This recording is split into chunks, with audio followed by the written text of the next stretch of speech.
Assalamualaikum warahmatullahi wabarakatuh. Halo semuanya, jumpa lagi dengan saya Chow Sing Sing, kurator dari Podcast Horror Night Story. Halo, apa kabar semuanya? Semoga kalian semua baik-baik saja ya. Dan seperti biasanya pada malam hari ini saya kembali dan akan membawakan sebuah kisah mistis untuk kalian semua. Kisah mistis kali ini bertemakan tentang kos-kosan horor yang ditulis oleh Payung Hitam di tweet ya, tweet Twitternya Payung Hitam, dan ini kisah nyata. Seperti apa kisahnya? Mari kita simak. Hai, namaku Intan. Aku akan menceritakan tentang pengalaman yang gak bisa aku lupakan sampai detik ini. Saat aku pertama kali tinggal di kosan yang ada di wilayah Jogja. Jadi ceritanya bermula saat aku lulus menjadi mahasiswa di salah satu universitas negeri yang ada di Jogja. Karena aku hidup di Malang, jadi mau gak mau aku harus merantau dan hidup mandirikan diri di Jogja. Di sana, aku bakal ketemu teman-teman baru dan lingkungan baru. Karena jujur aja, aku sedikit jenuh dengan kehidupan aku di rumah. Karena orang tuaku itu terlalu sayang padaku, dan itu sedikit menghambat minat eksplorku. Ya, karena aku ini anaknya hobi kesana kemari. Jadi waktu itu, seminggu sebelum aku mulai kuliah pertamaku, aku, ayah, dan ibuku ke Jogja untuk mencari kos-kosan. Di sana, kami sempat kesulitan menemukan kos-kosan karena ternyata kebanyakan kos-kosan sudah di-booking. Ya, akhirnya nemu juga di hari kedua kami di Jogja. Karena jujur aja, aku sedikit jenuh dengan kehidupan aku di rumah. Kosan yang kami temukan itu agak jauh dari wilayah kampus. Bahkan udah di wilayah yang tergolong sepi. Tapi tidak masalah pikirku. Toh aku juga bakal dikasih motor. Pertama kali aku lihat kos-kosannya, aku terbayang ini bakal sangat menyenangkan. Ada pohon jambu, pohon mangga, dan pohon yang rindang lainnya di depan kos itu. Bangunan kosnya juga nggak terlalu besar, tapi juga nggak terlalu kecil. Ini kosan khusus untuk cewek. Dan BTW, pemilik kosnya juga tinggal di dalam bangunan kosan. Jadi segerbang gitu dengan rumah pemilik kos-kosannya. Pemilik kosannya itu ibu-ibu tua, tapi belum layak lah untuk dipanggil nenek. Kalau aku perkirakan sih umurnya 5 tahunan lah. Kosan ini punya ibu itu dan dia juga hanya tinggal dengan satu bocah laki-laki yang kira-kira umurnya 3 atau 4 tahunan. Yang sekarang aku nggak tahu itu anaknya atau cucu si ibu. Jadi ibu kosnya itu menyambut kami dan mempersilahkan kami untuk melihat-lihat kamar kos. Ternyata total kamar kos yang ada di situ ada 12. Yang kosong ada 4 kamar. Jadi dari keempat kamar itu cuma sisa satu yang bisa ditempatin. Saat ditanya 3 kamar lainnya kenapa nggak bisa ditempatin, kata si ibu kosnya sih sedang direnovasi. Padahal kelihatannya baik-baik aja. Karena aku sempat ngintip dari jendela kamarnya yang ditutup gorden. Samar-samar terlihat normal aja. Tapi entahlah, awalnya aku mikir mungkin bocor atau apa kali. Jadi kamar kosan buat aku itu kamar nomor 3. kamar yang kosong itu kamar nomor 2512. Jadi kamar kosannya itu ada nomor urutnya sesuai dengan ya tempatnya lah. Saat kami masuk ke kamar nomor 3, aku melihat normal-normal saja. Malah aku suka dengan fasilitas yang ada. Dan kamarnya juga luas banget. Karena kamar ini sebenarnya hanya untuk 2 orang. Aku bisa bilang gitu karena ada 2 ranjang yang bertingkat. Tapi di sini aku cuma tinggal sendiri. Yang aku bingung, gak tahu kenapa awal aku masuk ke kamar itu rasanya dada aku agak berat. Dari awal aku sempat mikir soal itu.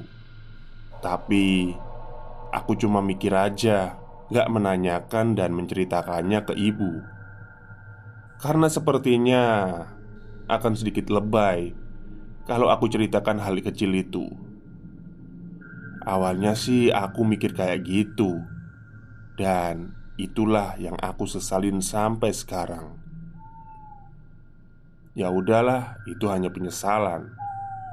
Jadi hari itu kami balik ke penginapan, lalu balik ke Malang. Seminggu kemudian di hari Minggu sehari sebelum aku masuk kuliah pertamaku, aku balik lagi ke Jogja dan meninggalkan ibu, ayah di Malang.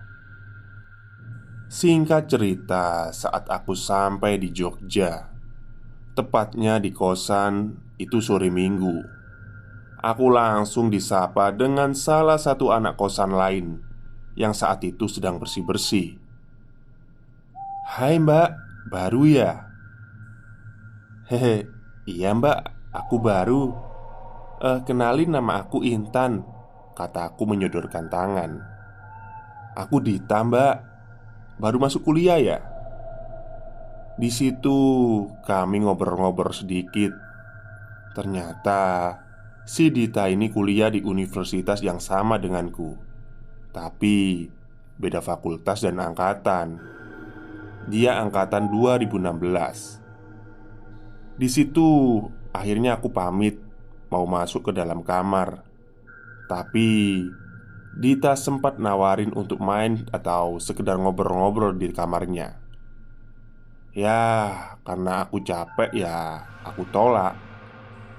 Ya udahlah, aku masuk ke dalam kamarku. Lagi-lagi pas aku buka pintu dan masuk, gak tahu kenapa aku ngerasa dadaku ini sesak lagi. Sebelumnya aku gak pernah kayak gini. Tapi aku gak terlalu menghiraukan. Karena tubuhku yang pegel dan pengen rebahan itu lebih menonjol daripada apa yang aku rasakan saat ini. Dan aku gak terasa ketiduran sampai beberapa jam. Aku pun terbangun karena panik. Karena aku mendengar ada keramaian di sekitarku.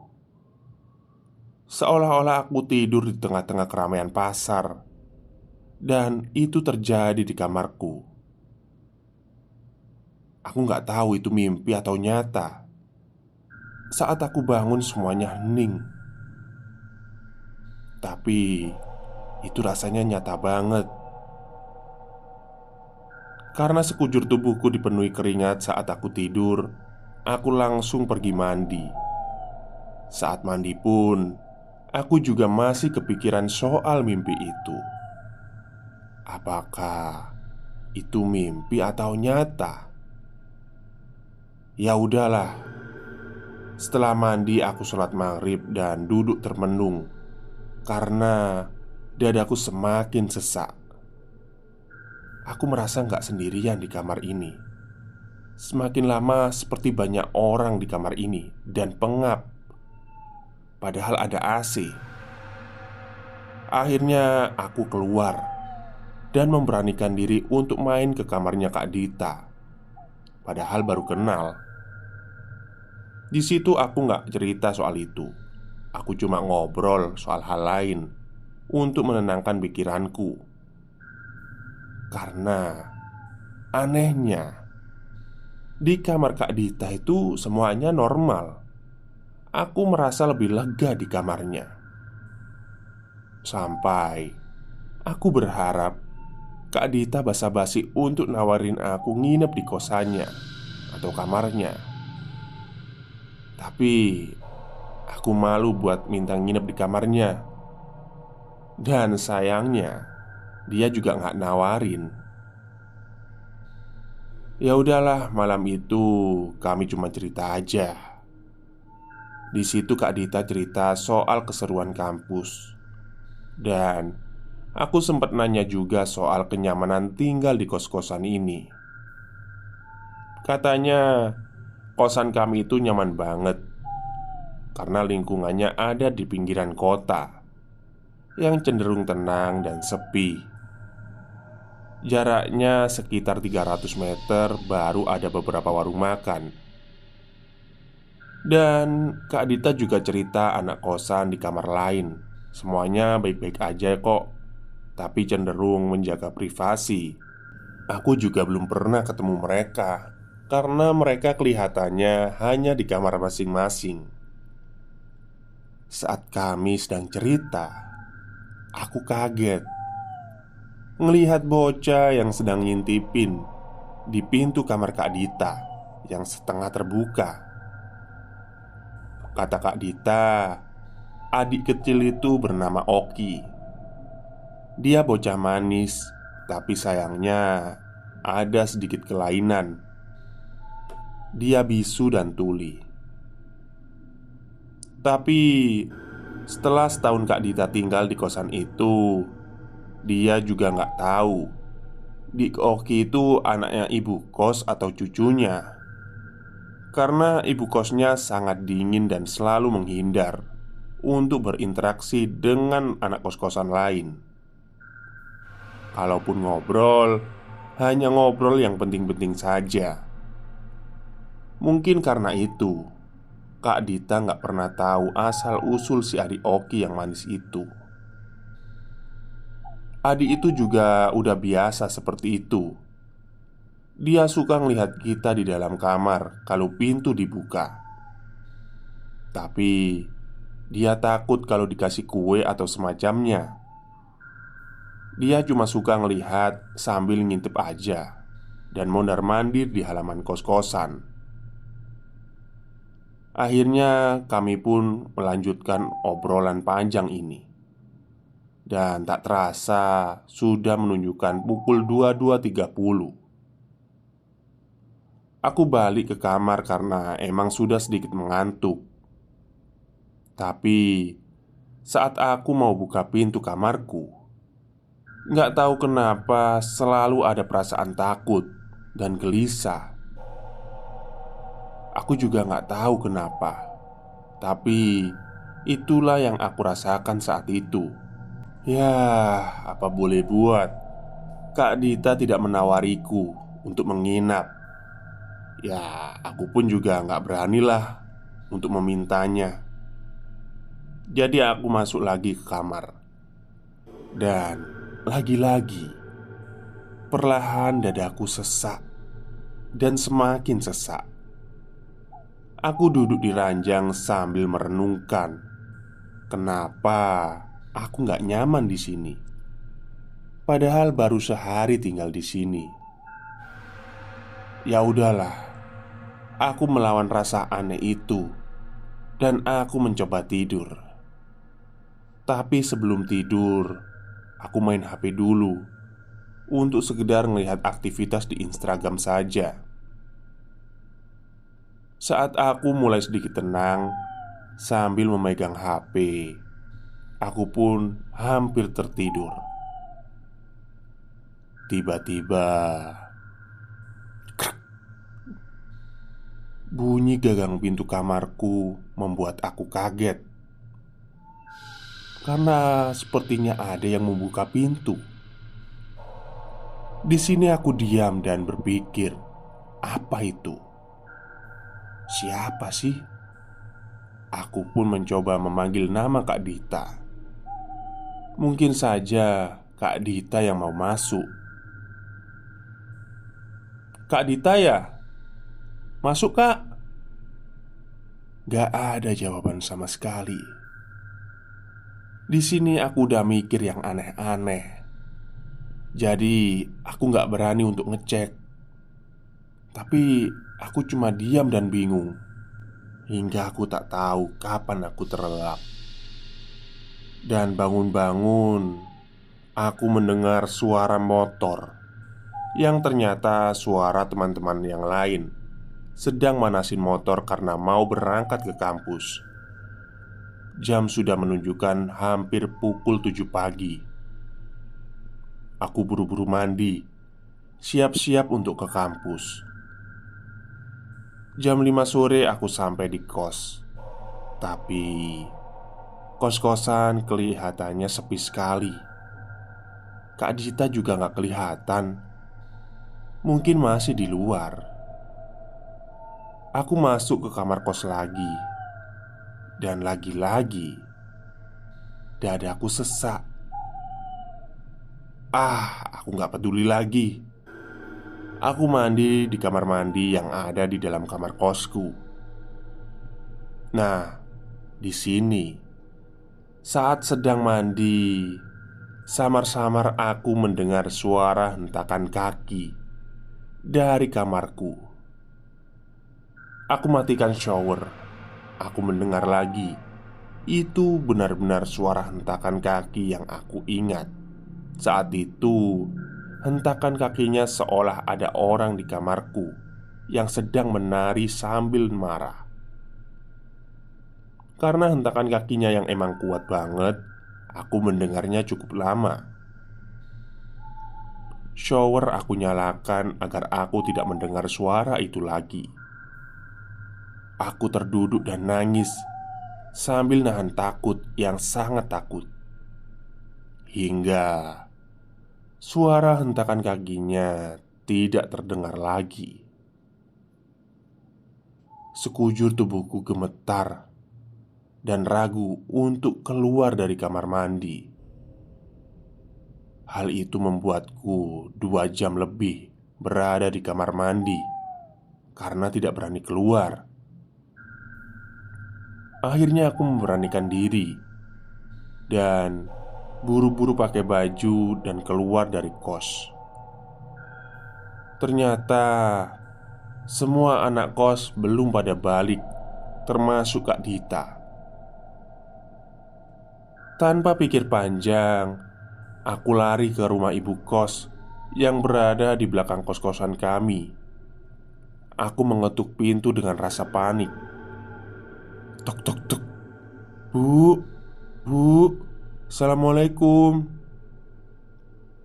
Tapi sayangnya tidak ada respon. Aku coba mengintip dari jendela.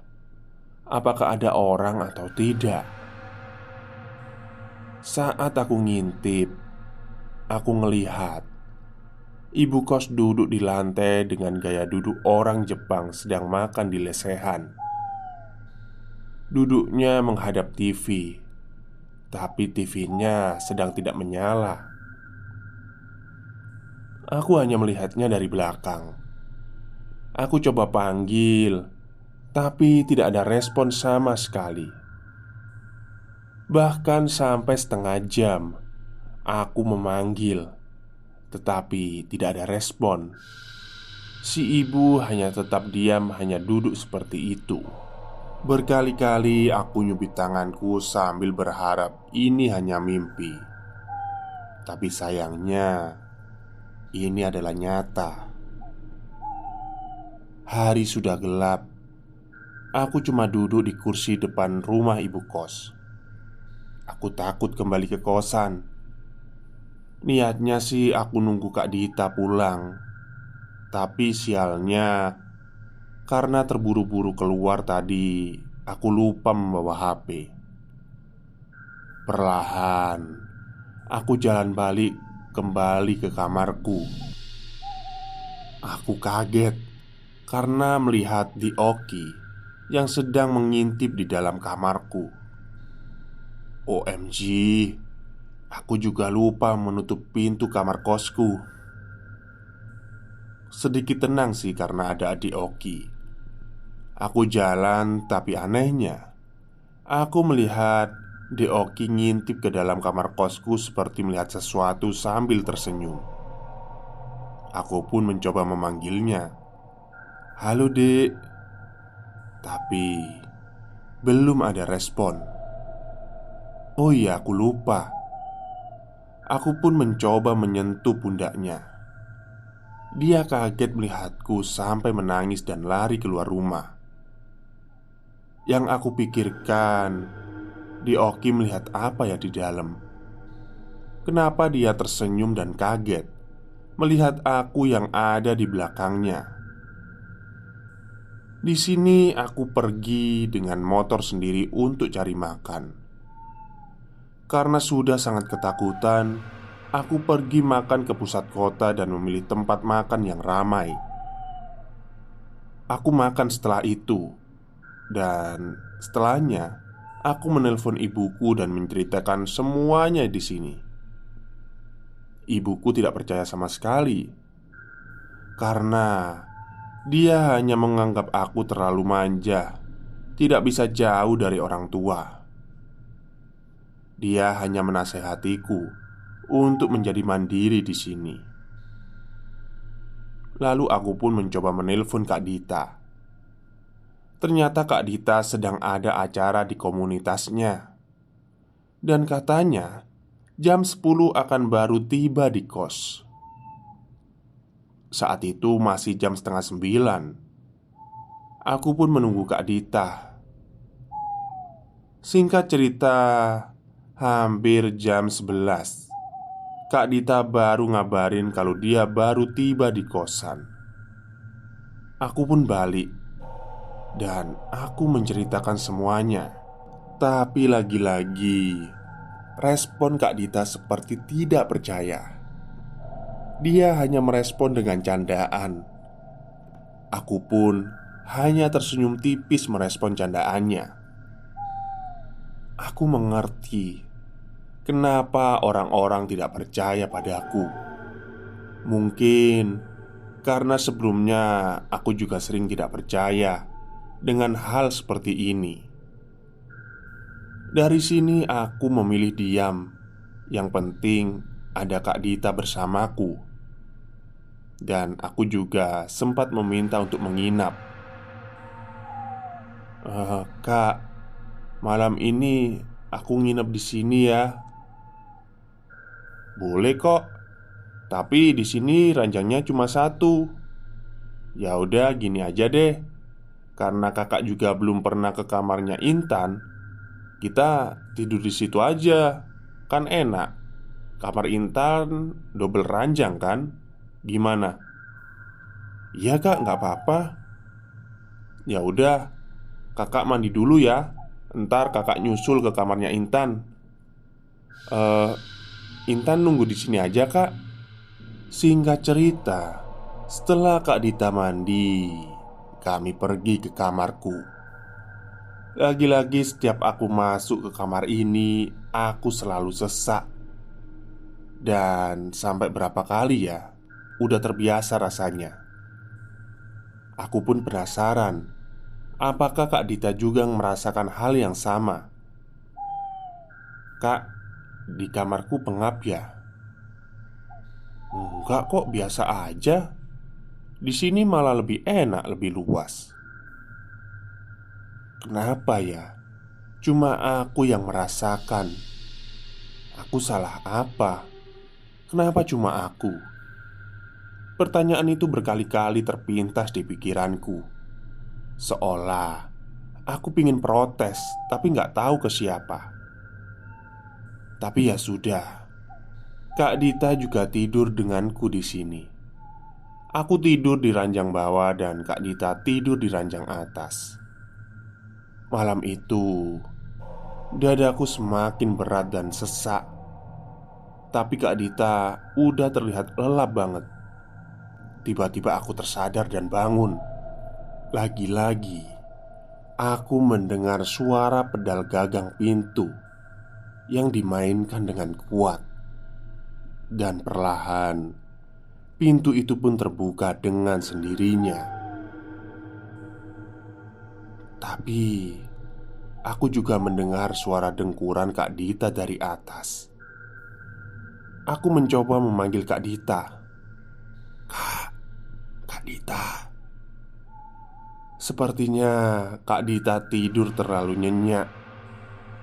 Aku bangun naik ke ranjang atas.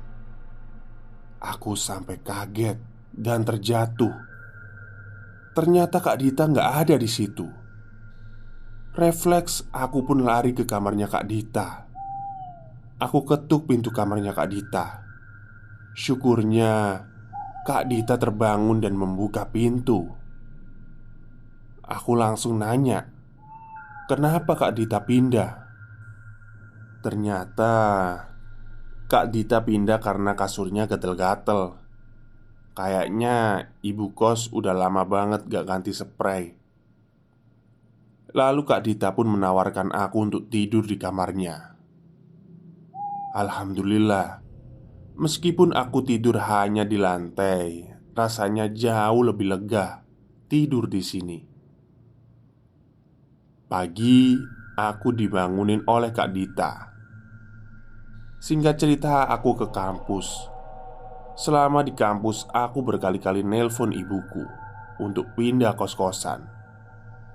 Tapi ibuku malah menasehatiku karena menurutnya aku tidak bersyukur dengan keadaan kos-kosan itu. Jujur aja, fasilitas dan keadaan fisik kos itu udah lebih dari cukup buat aku. Malah aku bakal senang dan tenang ada kos-kosan yang lebih sederhana, asalkan tidak ada teror mistis yang aku alami saat ini. Kembali lagi jam 5, aku balik ke kos. Dan lagi-lagi Kak Dita belum balik ke kos. Aduh, aku panik lagi. Tapi aku mencoba melawan rasa takutku. Aku memberanikan diri untuk masuk ke kamar. Dan itu pun terjadi lagi. Dadaku sesak. Di sini aku gak berani mandi sampai menjelang maghrib. Aku rebahan di tempat tidur. Dan tanpa sadar, aku tertidur hingga jam 20.00. Aku pun bangun dan siap-siap untuk sholat. Dan setelah itu, aku termenung, mikir, gimana caranya orang tuaku mengizinkan aku untuk pindah dari sini. Aku coba telepon lagi tapi tetap saja tidak diizinkan. Aku mulai mikir untuk pindah secara diam-diam saja. Syukurnya aku punya sedikit tabungan yang cukup untuk membayar kos-kosan beberapa bulan. Saat itu pikiranku sudah bulat untuk mencari kos-kosan baru. Aku coba nyari kos-kosan di Jogja via online. Saat sedang sibuk dengan laptopku nyari kos-kosan, aku ngerasain kayak ada orang yang balak-balik di dalam kamarku. Dan itu berasa rame banget. Tapi aku gak lihat apapun, gak denger apapun. Tapi bener deh, aku ngerasain kayak gitu. Ya, kalau kalian tahu gimana rasanya, pasti serem. Kalian bayangin kalau kalian sedang ada di satu ruangan dengan orang rame, tapi semua orangnya itu diam gak bergerak dan gak bersuara. Aku pun menghubungi salah satu teman baruku di kampus. Namanya Velin. Padahal baru kenal tadi siang. Tapi malah aku telepon dan minta nginep di kosnya. Velin dengan nada sedikit ragu mengiyakan permintaanku. Aku pun buru-buru siapin semua barang-barang dan membawa semua barang berharap malam terakhirku di sini. Padahal saat itu aku masih belum nemu kos-kosan baru. Saat sedang siap-siap, aku mendengar suara pintu kamar Kak Dita dibuka. Oh, pas banget. Aku sekalian mau pamit ke Kak Dita. Setelah siap-siap dan akan keluar kamar, tiba-tiba kamarku pintunya nggak bisa dibuka. Aku panik. Aku paksa tarik gagang pintunya, tapi bener-bener gak bisa. Aku teriak dari dalam berharap Kak Dita dengar. Tapi ternyata gak ada yang dengar aku. Aku pun memukul-mukul jendela kamar. Tetap saja tidak terdengar. Aku menangis dan dadaku semakin sesak. Hingga di sini aku tersadar betapa bodohnya aku gak menghubungi Kak Dita melalui telepon.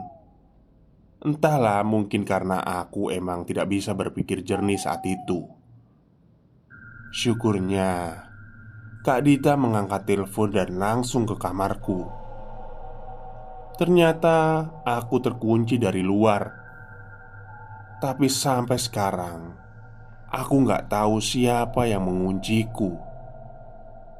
Logikanya kalau terkunci, harusnya aku dengar saat di dalam kamar, karena suara klik kuncinya lumayan kenceng. Tapi ini sama sekali aku tidak mendengarnya. Dan yang lebih aneh lagi, kenapa Kak Dita bisa gak dengar saat aku teriak? Padahal aku dengar suara pintunya terbuka dari dalam. Ya, aku gak tahu kenapa saat itu Kak Dita membuka pintu dan kaget kenapa aku bisa terkurung di situ. Aku nangis dan sekujur tubuhku berkeringat. Kak Dita langsung memelukku. Mungkin saat itu pelukan itu sangat berarti bagiku. Aku pun pamit ke Kak Dita untuk pindah ke kosan malam itu juga. Biarpun sebelumnya dia kaget kenapa aku pindah. Aku cuma bilang, aku ketakutan di sini. Singkat cerita, aku sampai di kos-kosannya Velin. Dia kaget aku ngebawa semua barang. Tapi syukurnya Velin menerima aku tanpa keberatan. Di sini aku menceritakan semuanya apa yang terjadi. Dan Velin juga orang pertama yang menganggap cerita ini adalah cerita serius. Bahkan Velin menawariku untuk sementara tinggal bareng dia di kos-kosannya. Terima kasih Velin. Di sini dia superheroku. Malam itu akhirnya aku bisa merasa lega. Biarpun saat mandi aku masih trauma. Padahal saat mandi di kosan Velin gak ada yang aneh-aneh. Ya cuma akunya aja yang masih trauma. Di malam ini, selama semalaman aku gak bisa tidur. Gak tahu kenapa. Biarpun aku udah jauh lebih tenang, tapi ketakutan ini masih belum pergi. Hingga pagi, aku belum tidur. Tapi kami harus sampai di kampus hari itu. Saat di kampus, aku lemes banget dan akhirnya pingsan. Singkat cerita, akhirnya selama kurang lebih seminggu aku demam. Cuma bisa tidur di kos-kosannya Velin. Akhirnya ibuku datang ke sini dan aku cerita lagi apa yang terjadi di kosan lamaku. Ibuku masih tetap menganggap aku tidak bersyukur dengan keadaan kos-kosan itu. Mungkin karena aku pergi menginap di kosan Velin yang jauh lebih mewah. Karena kos-kosan Velin ini bisa dikatakan bukan kos-kosan lagi, semacam apartemen, lengkap semua fasilitasnya. Ada kolam renang dan taman. Sampai sekarang ibuku masih tidak percaya. Dan aku pun juga bingung dengan apa yang aku rasakan sebelumnya. Tapi selama aku tidur di kosannya Velin, aku juga bingung kenapa sering banget mimpi tentang Deoki. Aku lupa soal mimpinya, tapi aku ingat itu Deoki. Aku juga bingung soal ibu kosnya. Dari semuanya, aku benar-benar bingung dengan ibu kosnya. Tapi kenapa cuma aku yang merasakan hal aneh itu? Dan sekian lama, akhirnya semua itu lewat. Aku juga sudah tidak trauma lagi. Tidak lagi merasakan hal-hal aneh semenjak aku tinggal bersama Velin di kos-kosannya. Tamat. Oh iya, ini bukan akunya Intan ya. Di cerita ini Intan hanya narasumber kami. Narasumber tidak mengizinkan share nama lengkap dan detail pribadi lainnya, termasuk nama universitas dan wilayah detail alamat kosnya di cerita ini. Mungkin di sini ada temennya Intan yang tahu cerita ini atau warga sana, tapi jangan terlalu dipublik ya. Karena tujuan cerita ini hanya untuk berbagi kisah saja. Terima kasih. Oke, itulah akhir cerita dari kos-kosan yang ada di Jogja. Memang ya, semua bangunan tidak hanya kos-kosan pasti menyimpan banyak misteri. Tapi ya tergantung kita juga untuk menanggapinya. Baik, mungkin itu saja cerita mistis pada malam hari ini. Kurang lebihnya saya mohon maaf kalau suara saya agak serak di terakhir. Selamat malam. Wassalamualaikum warahmatullahi wabarakatuh.